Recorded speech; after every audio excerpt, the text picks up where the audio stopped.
Hello and welcome to a preview, game setup and general gameplay overview for Divinity Derby, which is being published by Ares Games and is going live on Kickstarter from March the 1st, 2017.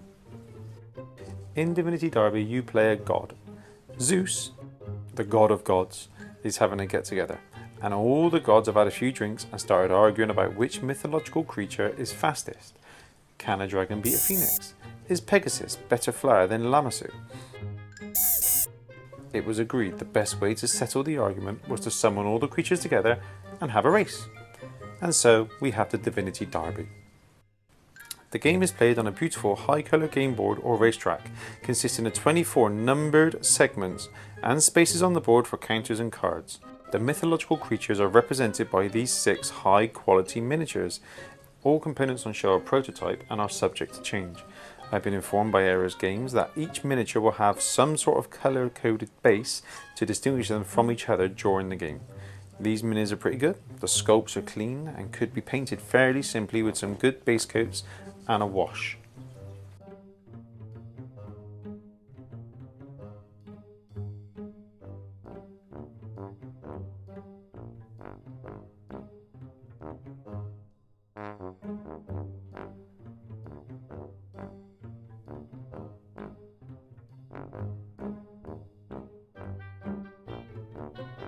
For the purpose of this video, I will be using coloured markers as my creatures, as I haven't had time to paint the miniatures that came in the game, and for your benefit you'll be able to see what is happening on the board easier than 6 grey miniatures. Let's get into the gameplay and components.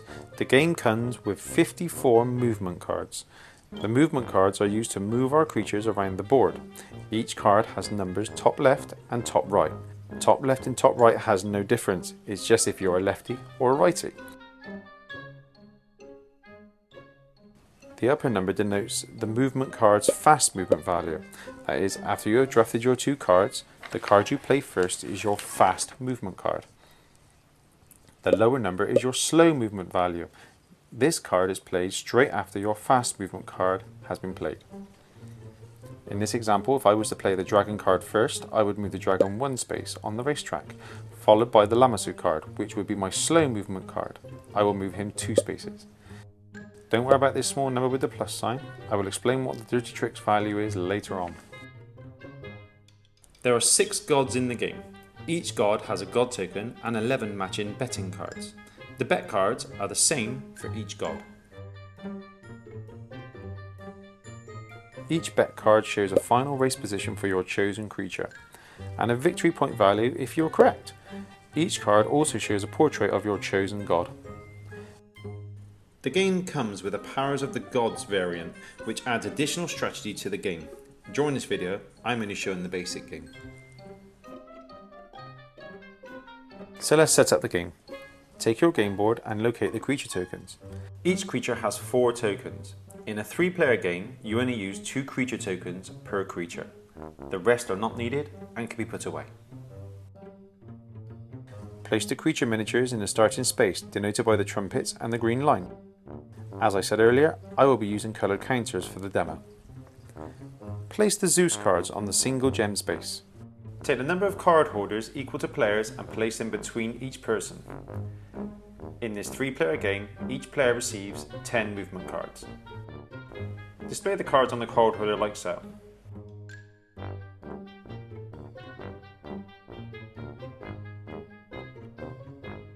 Grab your god token and the matching betting cards.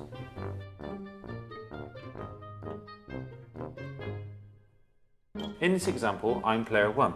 As you can see, I can see the card holder on my left and the card holder on my right. Player 2 can see the card holder on his left, and player 2 can see the card holder on his right. Player 3 can see the card holder on her right and her left. Looking at the card holders open to me, it looks like I have a lot of Pegasus cards, which means I could probably push Pegasus to win, assuming I can get my hands on those cards and play them in my fast movement phase. Grab your bet cards and choose which one you want to play. I think I could probably push Pegasus to finish first place or disqualified, so I grab that card, put it to the side. It's worth 4 victory points if I can get Pegasus to finish first or disqualified. I grab the Pegasus token and place it on the back of my bet card. This is done in secret, nobody knows what I'm betting, all they know is I've bet on Pegasus. Everybody else around the table does the same thing. Once we have done our first round of bets, a second round of betting begins. So, looking at the other players and what they've bet on, you can try and guess to see what they've done. In this example, I think I could probably get yellow disqualified. So, again, I find a disqualification bet card, I find the yellow token, and I place it on the back of the card. Everybody else around the table places their second bets in turn order.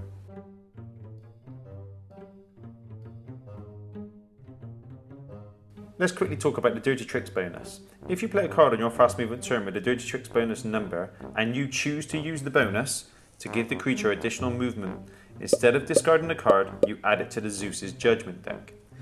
These bonuses allow your creature to move faster around the board. For example, I'm going to choose Pegasus and the Phoenix. I want Pegasus to move 4 points this round, so I'm going to use the Dirty Tricks bonus, +3. The Phoenix is going to be my slow movement card and is going to move 2 spaces on the board.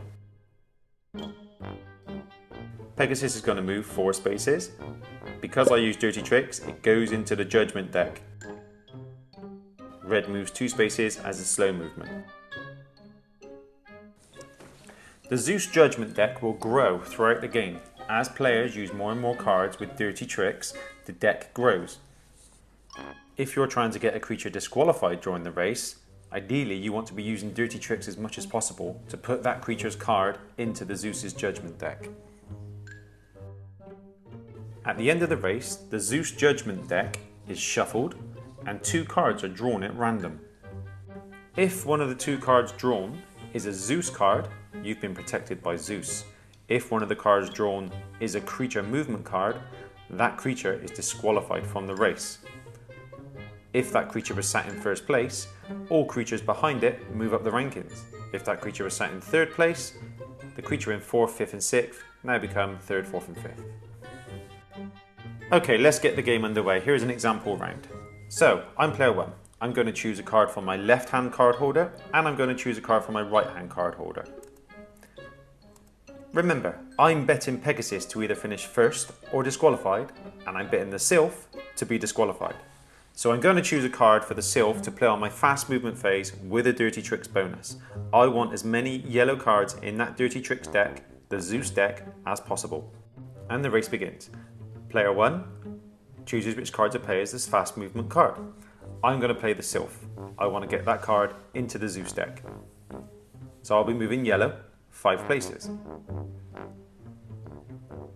My slow movement card is Pegasus, which moves 2 places and goes into the discard pile. So player 2 has drawn his cards. He fancies red is going to win the race. So playing red as the fast movement card, he's going to move red at the value of 3. And Pegasus, as the slow movement card, is going to move at a value of 3 as well. The third player fancies the Griffin is going to win this race. In order to get him ahead in the race, he's going to use the Dirty Tricks bonus.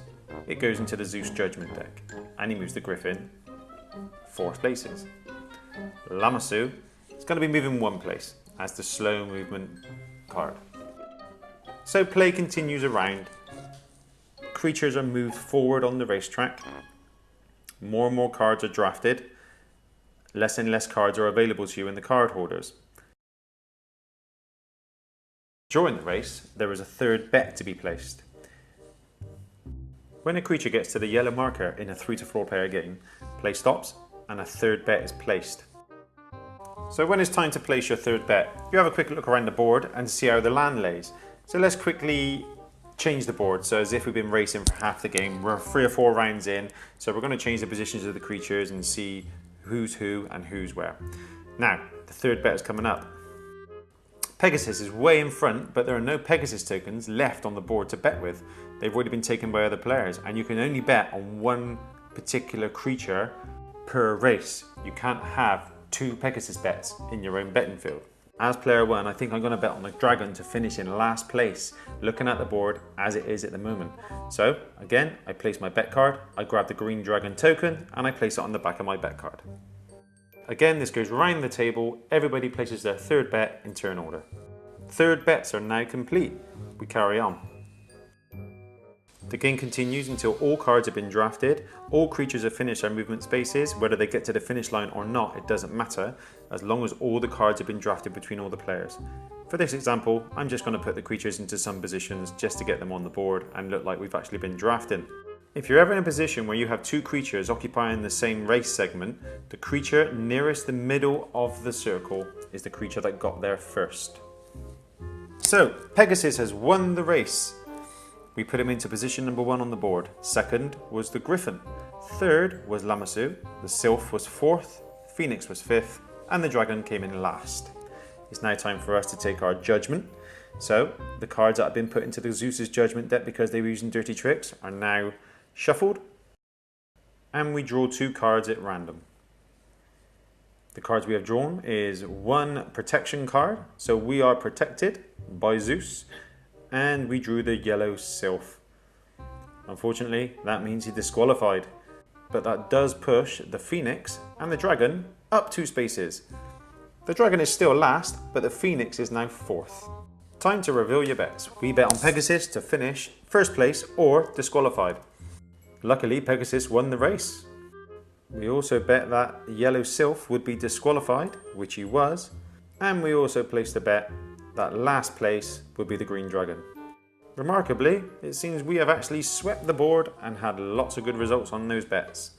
We have 4, 5 and 7 victory points, total of 16 for the race. Player 2 bet on red on the Phoenix to be disqualified. He also bet on Lamassu and he bet on the Sylph to finish first, no good. So player 3 bet that the dragon would finish in last place. He was correct.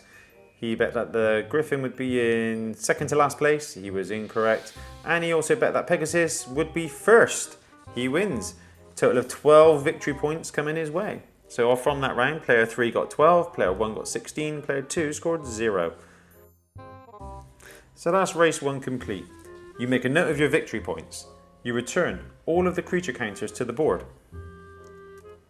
You reset the Zeus deck by removing the Zeus protection cards, placing them in the space on the board with 2 gems to denote the second race. Shuffle the movement cards, and get ready to deal them out again.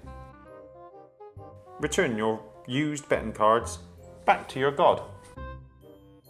Place the creatures back on the start line, ready for the start of race 2. Player 1 token goes to the player in a clockwise fashion, so we have a new player 1. Deal 10 cards, and the game starts again. Once your second round betting is complete, you go through the same process again. You tot up your victory points, the Zeus deck is rebuilt, and you put it into the spot on the board with 3 gems, and you go into your final race. I hope you enjoyed the playthrough. I quite enjoyed learning the game and setting it up. It's a good family game, I think. I think if you were having a family function or you're having people to get people around and friends together, you could probably find this quite enjoyable. I think the biggest issue with this game at the moment for me personally was the table. Because it's 3 players minimum, you need a round table in order to see the card holders to your left and to your right. I think that's the biggest hindrance at the moment, whereas if you're sat at a rectangular table where there's a big stretch of table in between you know, player 2 and player 3, it's quite difficult to see the player boards without shifting them around and cards start to move. So if you've got a round table, it'd be absolutely perfect. If you can all get around a table, it would be perfect. If you fancy backing their Kickstarter, there'll be a link to it in the comments below. Happy gaming, everybody.